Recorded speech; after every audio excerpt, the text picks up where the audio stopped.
دور سے اس کا تعلق نہیں ہے، یہ ہمیشہ سے چلی آئی ہے کہ اللہ تعالیٰ ظالموں کا ہاتھ جو ہے وہ اسی طرح سے انسانوں ہی کے ذریعے سے توڑواتا ہے، ورنہ کیا ہے جو مسجدیں ہیں، کچھ عمارتیں، جو جگہیں ہیں جہاں پہ ابھی بھی توحید ہے، یعنی ایک اللہ کو پکارا جاتا ہے، وہ بھی ختم ہو جاتی ہیں۔ تو اس کی اصل وجہ کیا ہے؟ ہمارا جو اصل کلمہ ہے جس کے لیے ہم نے چلنا ہے، لا الہ الا اللہ، یعنی ایک الہ، اللہ کے علاوہ کوئی الہ نہیں، تو حکم بھی اسی کا چلے گا، اور جو ہمارا جسٹس سسٹم ہے وہ بھی اسی پہ چلے گا، ہمارا نظام بھی اسی پہ چلے گا، ہمارا نظام اسی کی شریعت پہ قائم ہوگا، اسی کے بتائے ہوئے احکامات کے مطابق فیصلے ہوں گے، اسی کے بتائے ہوئے احکامات کے مطابق ہمارا فائنینشیل سسٹم چلے گا۔ تو آج کیونکہ اس کے مطابق کوئی سسٹم نہیں چل رہا، آج یعنی ہمارا فائنینشیل سسٹم دیکھا جائے تو سود پہ کھڑا ہے، ہمارا جسٹس سسٹم دیکھا جائے تو کافروں سے لیا ہوا ہے، کچھ بھی احکام جو ہے اللہ رسول کے حکم کے مطابق نہیں عمل ہو رہا، تو اس لیے جو ہے اس یعنی انسانوں کے بنائے ہوئے جو قانون ہیں وہ چل رہے ہیں، اور خدا کا بنایا ہوا جو قانون، جو یہ کتاب ہے، اس کو ہم نے پس پوش رکھ دیا ہے۔ تو اب کیا ہے کہ جہاد جو ہے فرض کفایہ ہے، فرض کا وزن کم نہ کریں، فرض ایک بڑی اور بھاری چیز ہے، اور اس کے ساتھ کفایہ کا لفظ لگنے سے اس کی اہمیت کم یا ہلکی نہیں ہو جاتی۔ بعض ناواقف لوگ فرض کفایہ کو سنت اور نفل سے بھی ہلکا سمجھتے ہیں، لیکن فرض تو ایک قطعی اور لازم حکم ہوتا ہے۔ اب کیا ہے کہ اب یہ جہاد جو ہے فرض کفایہ ہے، یعنی فرض کفایہ اس فرض کو کہتے ہیں جو کہ اگر چند لوگوں نے ادا کر دیا، یعنی جتنے لوگوں کی ضرورت تھی اتنے لوگ وہ فرض ادا کر رہے ہیں اور انہوں نے ادا کر دیا ہے، تو سب لوگوں کی طرف سے ادا ہو گیا، یعنی باقیوں کو معافی ہو گئی اس کی۔ اور اگر کسی نے بھی نہ ادا کیا تو سب گنہگار ہوں گے، تو اس فرض کو فرض کفایہ کہتے ہیں۔ جیسے مثال کے طور پہ جب کوئی فوت ہوتا ہے مسلمان تو اس کی تجہیز و تکفین کی جاتی ہے، تو وہ بھی ایک فرض کفایہ ہے، یعنی چند لوگ کر دیتے ہیں مل کے غسل کفن دفن، تو سب کا ادا ہو جاتا ہے۔ تو جہاد ایسی چیز ہے جو چند لوگوں کے کرنے کا تو نہیں بلکہ ایک مجموعی عبادت ہے، سب نے مل کے کرنی ہے، تو فرض کفایہ ہے۔ اتنے لوگ جو لڑ رہے ہیں جو کہ کافی ہیں لڑنے کے لیے، تو کفایہ ادا ہو گیا، ورنہ یہ کہ سب گنہگار ہو رہے ہیں۔ تو اس کو جو ہے بعض لوگ یہ سمجھتے ہیں کہ فرض نہیں ہے، ویسا فرض نہیں ہے، تو لوگ اس کو سنت و نفل سے بھی ہلکا سمجھتے ہیں، تو وہ لوگ کیا ہیں، نادان ہیں، وہ اس حقیقت سے واقف نہیں ہیں کہ یہ فرض ہے۔ مزید سنتے ہیں کہ ہم اگر جو ہے جتنی نمازیں ادا کر لیں، حج کر لیں، لیکن جہاد کے بغیر ہمارا دین مکمل نہیں ہوتا۔ جہاد کا مبارک عمل زندہ کیے بغیر اتباع رسول کا دعویٰ مکمل نہیں ہو سکتا۔ یعنی کوئی کہے کہ میں رسول اللہ صلی اللہ تعالیٰ علیہ وسلم اور آپ کے صحابہ کے طریقے پہ چل رہا ہوں، اور میں جو ہے اپنی نماز روزہ حج وغیرہ میں نے کیا ہے، تو وہ اس دعوے میں مکمل نہیں ہو سکتا۔ کیوں نہیں ہو سکتا؟ اس لیے کہ حضرت صلی اللہ تعالیٰ علیہ وسلم نے خود بنفس نفیس جہاد کیا اور اپنے رفقا کو جہاد کی ترغیب دی اور اپنی امت کے لیے جہاد کو جاری فرمایا۔ یعنی یہ ایسا عمل ہے جس میں آپ نے خود جو ہے رسول اللہ نے کتنے سارے غزوات میں شرکت کی، کتنے ساروں میں آپ نے اپنے اصحاب کو جھنڈا دے کے بھیجا، اور پھر کیا ہے، اور اپنے رفیقوں کو یعنی اپنے اصحاب کو آپ بار بار موقع بموقع ترغیب دلاتے رہے، اس کا جو آخرت میں اجر ہے، جو جنت میں اس کی اجر ملے گا وہ بتاتے رہے، اور اپنی امت کے لیے آپ نے اس کو جاری فرما دیا۔ یعنی آپ نے فرمایا، آپ کی حدیث ہے جو ہم آگے اسی کتاب میں پڑھیں گے، جس کا مفہوم کچھ یوں ہے کہ یہ قیامت تک جاری رہے گا، یعنی اس کو کوئی ختم نہیں کر سکتا۔ کوئی جیسے ہی چاپلوسی نظام لے اور چاپلوسی باتیں کرے کہ بھئی آپ جہاد کا دور نہیں رہا، آپ یہ ہے تو آپ زبانی جہاد ہی ہے، یا آپ جو ہے تلوار سے جہاد نہیں ہے، کوئی کچھ بھی بولتا رہے، لیکن یہ کہ آپ نے اس کو جاری فرمایا ہے اور یہ قیامت تک جاری رہے گا۔ آئیے اس کا باب اول ہم شروع کرتے ہیں۔ بسم اللہ الرحمن الرحیم۔ کفار سے جہاد کا حکم اور اس کی فرضیت، اور ان لوگوں کے لیے سخت وعیدوں کا بیان جو جہاد چھوڑ دیں یا بغیر جہاد کیے مر جائیں۔ تو اس میں ہم پڑھیں گے، جو یہ باب ہے اس میں پڑھیں گے کہ فرضیت کا حکم کہاں ہے۔ ہم قرآنی آیات پڑھیں گے جہاں پہ رب فرما رہا ہے کہ فرض ہے، اور ان لوگوں کے لیے وعیدیں سنیں گے، وعیدیں ان لوگوں کے لیے جو کہ چھوڑ دیں اس چیز کو اور کیے بغیر ہی مر جائیں، اس دنیا سے چلے جائیں، تو گویا وہ ظاہر ہے کہ اپنی قبروں میں حسرت کریں گے۔ تو اس باب میں کئی فصلیں ہیں۔ پہلی فصل میں مصنف نے قرآن مجید کی 7 آیتوں اور 29 احادیث و آثار سے جہاد کی فرضیت کا مسئلہ بیان فرمایا۔ سب سے پہلے یہ سمجھ لینا کہ فرض ہے، تو کوئی انسان تو نہیں بتائے گا نا، اللہ تعالیٰ کی آپ قرآن سے ہی سیکھیں گے۔ تو ان مصنف نے جو ہے صرف 7 آیات لی ہیں، جیسا کہ ہم نے شروع میں ذکر کیا 450 سے زیادہ آیات میں اس کے احکامات ہیں جہاد کے مختلف، لیکن صرف 7 کا ذکر کیا گیا ہے۔ آئیے ہم انہی کو ہی سمجھ لیں۔ سورہ بقرہ آیت نمبر 216 میں اللہ تعالیٰ کا ارشاد گرامی ہے، تم پر جہاد فرض کیا گیا ہے اور تمہیں ناگوار ہے، یعنی جہاد تم پر فرض کیا گیا ہے وہ تمہیں ناگوار ہے، اور ممکن ہے کہ تم کسی چیز کو ناگوار سمجھو اور وہ تمہارے لیے بہتر ہو، اور ممکن ہے کہ تم کسی چیز کو پسند کرو اور وہ تمہارے لیے مضر ہو، اور اللہ تعالیٰ ہی جانتا ہے اور تم نہیں جانتے۔ تو ہوتا کیا ہے کہ ہماری نادان امت آیت کے ایک حصے کو جو اس کے مطابق ہوتا ہے، اس کی پسند کے مطابق ہوتا ہے، لے لیتی ہے۔ اب کئیوں نے یہ آیت صرف اتنی سنی ہوگی کہ ممکن ہے کہ کوئی چیز تمہیں ناگوار ہو اور وہ تمہارے لیے جو ہے بہتر ہو، ممکن ہے کوئی چیز تمہیں پسند ہو تمہارے لیے مضر ہو، اللہ جانتا ہے تم نہیں جانتے، اتنا ہی صرف لیا جاتا ہے۔ اپنی زندگی پہ اس کو اپلائی کر لیتے ہیں ان چیزوں کے لیے جو ان کو نہیں ملی، کہ بھائی ممکن ہے ہمیں یہ پسند تھی، ہمارے لیے بری تھی، لیکن دیکھیے تو صحیح کہ یہ آیت کس لیے اتری ہے۔ یہ آیت جہاد کی فرضیت کے لیے اتری ہے کہ تم پر یہ فرض ہے اور تمہیں ناگوار ہے۔ ناگوار کیوں ہے؟ کیونکہ ظاہر مشکل کام ہے، اپنی جان و مال سے، اپنے آل اولاد جو ہے اس سے جہاد کرنا اللہ تعالیٰ کے راستے میں آسان کام نہیں ہے، اپنا جو ہے گھر بار چھوڑ دینا، اللہ تعالیٰ کے راستے میں نکل کھڑے ہونا۔ لیکن کیا فرمایا کہ تمہیں فرض ہے، اب تمہیں ناگوار ہے۔ اب اللہ فرما رہا ہے کہ ممکن ہے کہ تمہیں ناگوار ہو لیکن یہ بہتر ہے، اور ممکن ہے کہ کوئی چیز تم پسند کرتے ہو، دنیا داری، لیکن وہ تمہارے لیے مضر ہے، وہ تمہارے لیے نقصان دہ ہے، وہ تمہارے لیے قیامت کے دن حسرت کا باعث بنے گی۔ اللہ تعالیٰ کا ارشاد گرامی ہے سورہ بقرہ آیت نمبر 244، اور اللہ تعالیٰ کی راہ میں لڑو اور سمجھ لو کہ بے شک اللہ تعالیٰ خوب جاننے والا، سننے والا ہے۔ تو اللہ تعالیٰ نے فرمایا ہے اس آیت میں، مفہوم یہ ہے کہ بھائی اللہ کی راہ میں لڑو، اور یہ جان لو کہ مطلب تم یہ نہ جانو کہ ہم زیادہ جانتے ہیں، اب لوگ خود سے ڈیسائیڈ کرتے ہیں کہ نہیں اب اس دور میں نہیں ہے یہ کام، یعنی انہوں نے قرآن کے ایک حصے کو یہ کہہ دیا ہے گویا اتنے بڑے حصے کو کہ یہ آج کل کے دور میں نہیں ہے۔ تو اللہ تعالیٰ کیا فرمایا ہے؟ اس کی راہ میں لڑو اور سمجھ لو کہ اللہ خوب جاننے والا ہے، اللہ خوب سننے والا ہے، یعنی اللہ تعالیٰ تم سے زیادہ بہتر جانتے ہیں۔ آگے سنتے ہیں آیت نمبر 3 جو لکھی گئی ہے یہاں پہ سورہ بقرہ کی آیت نمبر 251، اور اللہ تعالیٰ کا بعض کو بعض کے ذریعے سے دفع کرا دینا نہ ہوتا تو زمین فساد سے پر ہو جاتی، لیکن اللہ تعالیٰ جہاں والوں پر مہربان ہے۔ یعنی کیا ہے کہ اللہ تعالیٰ نے بعض کو بعض سے دفع کرا دیتا ہے، یعنی اللہ تعالیٰ بعض اپنے بندے لے آتا ہے جو بھی زمین میں فساد ہونے لگتا ہے، جو بھی فتنہ برپا ہونے لگتا ہے، اللہ تعالیٰ ان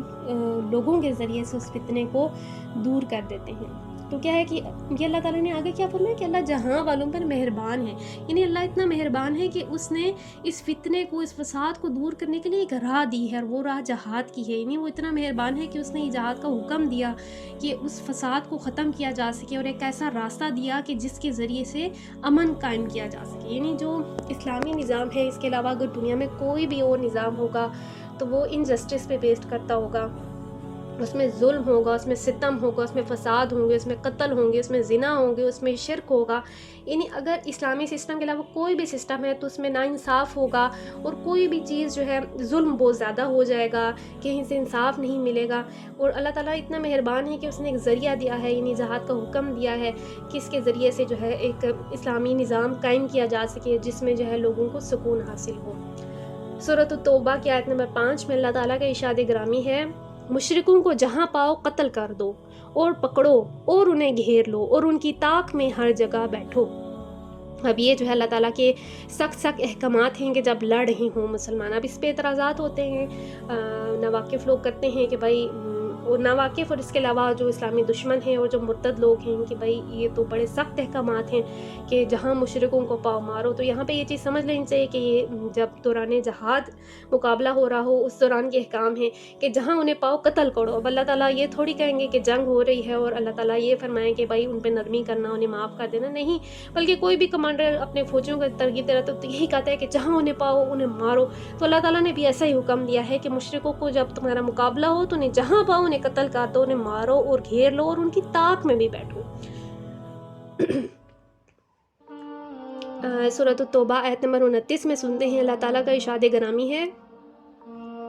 ان لوگوں سے لڑو جو اللہ تعالیٰ پر اور آخرت کے دن پر ایمان نہیں لاتے اور نہ اسے حرام جانتے ہیں جسے اللہ تعالیٰ اور اس کے رسول نے حرام کیا، اور سچا دین قبول نہیں کرتے، اور ان لوگوں میں سے جو اہل کتاب ہیں یہاں تک کہ وہ ذلیل ہو کر اپنے ہاتھوں سے جزیہ دیں۔ تو یہاں پہ رب تعالیٰ کیا فرما رہے ہیں؟ مفہوم یہی ہے آسان الفاظ میں کہ ان لوگوں سے لڑتے رہو۔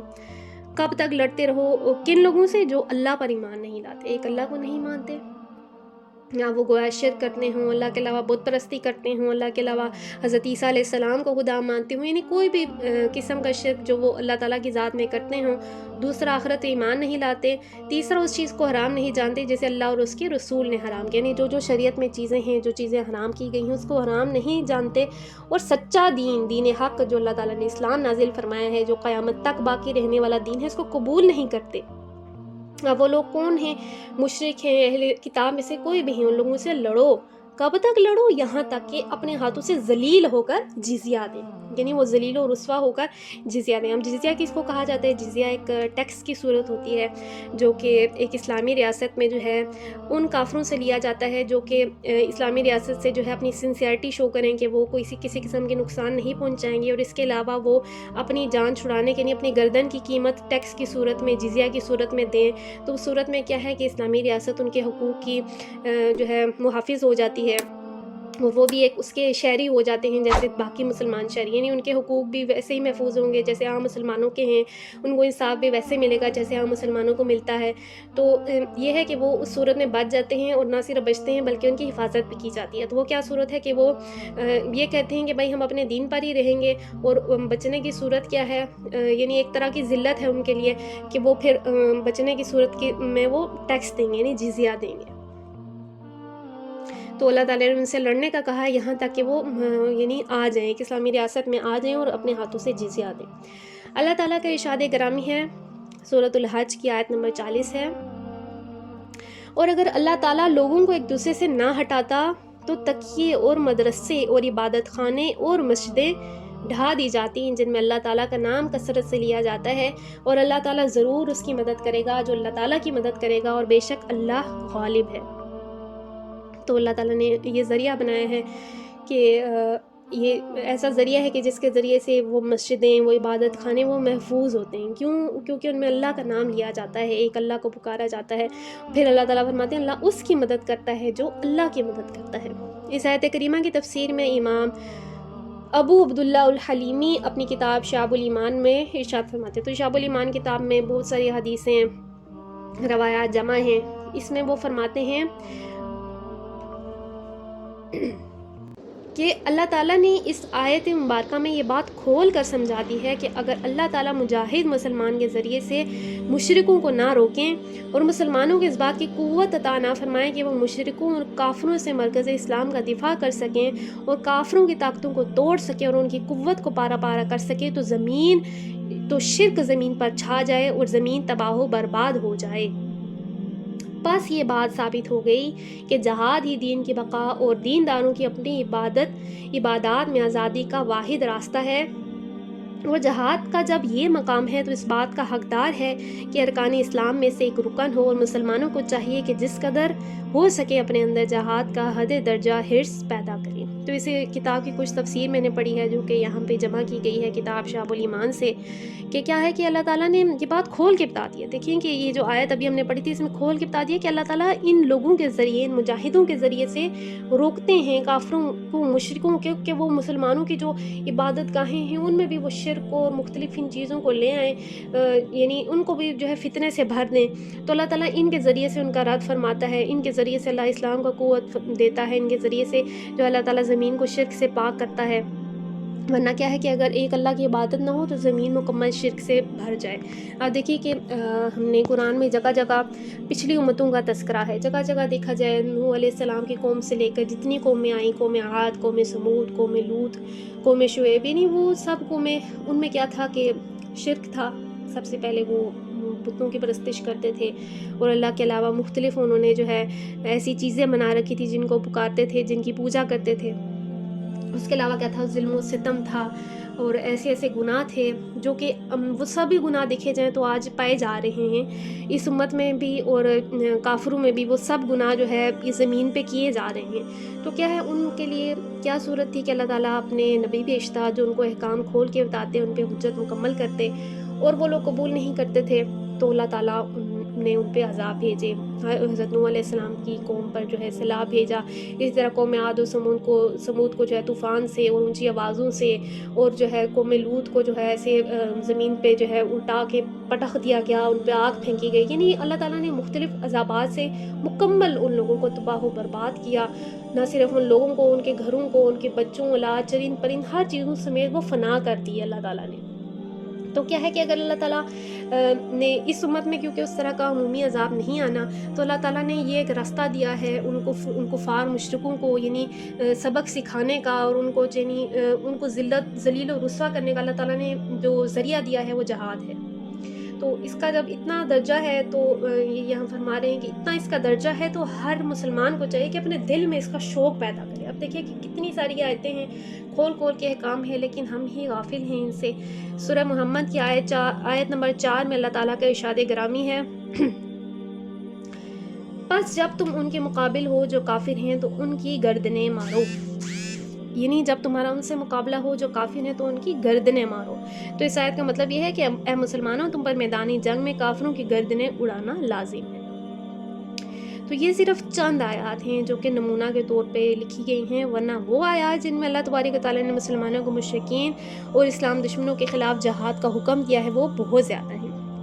تو اس کو یہیں پہ روکتے ہیں. اس کے بعد ہم جو ہے آج ہم نے صرف آیات کا تذکرہ سنا، آئندہ ہم جو ہے احادیث ہیں جن میں پیارے آقا کے فرمان ہیں، رسول اللہ نے جو احکام فرمائے ہیں، جس طرح اس کی فرضیت کا اقرار کیا ہے، جس طرح اپنی امت کے لیے اس کو قائم فرمایا ہے، جاری فرمایا ہے، ان کا تذکرہ سنیں گے. اور میں اپنے لیے بھی اور آپ سب کے لیے بھی یہی کہوں گی کہ اللہ تعالیٰ ہمیں کتاب کو، اس قرآن کو کھول کھول کے پڑھنے، سمجھنے اور پڑھنے کی توفیق عطا فرمائے، عمل کی توفیق عطا فرمائے. اور خصوصیت کے طور پہ جو اللہ تعالیٰ نے جو صورتیں نازل فرمائی ہیں، جو خالص سے ان احکامات ہیں، اللہ تعالیٰ ہم مسلمانوں کو پڑھنے سمجھنے کی توفیق عطا فرمائے. جس میں سے صرف چند کا نام لوں گی. سورۃ احزاب ہو گئی، سورۃ توبہ ہو گئی. اللہ تعالیٰ ہمیں انہیں پڑھنے، سورہ نور میں جو ہے اسی طرح سے ذکر ہے، اللہ تعالیٰ ہمیں انہیں پڑھنے سمجھنے کی توفیق عطا فرمائے. سورۃ المنافقون ہو گئی، تاکہ ہم پڑھیں اور سمجھیں اور اس فتنے سے ہم دور ہوں اور اپنے دین کی طرف واپس لوٹیں. اللہ تعالیٰ آپ کو اور مجھے دین کو پڑھنے سمجھنے کی توفیق عطا فرمائے اور ہماری اس کاوش کو قبول فرمائے اور ہمیں اس پیغام کو جو ہے دوسروں تک پہنچانے کی توفیق عطا فرمائے، تاکہ ہم زیادہ سے زیادہ لوگوں کو جو ہے دین کی طرف لا سکیں. اور میں کوشش کروں گی کہ اس کتاب کا لنک بھی ڈسکرپشن میں دے دوں، تاکہ آپ میں سے جو کوئی خود مطالعہ کرنا چاہتا ہے یا کسی دوسرے کو شیئر کرنا چاہتا ہے تو وہ کر لے. صلی اللہ تعالیٰ علی محمد صلی اللہ علیہ وسلم.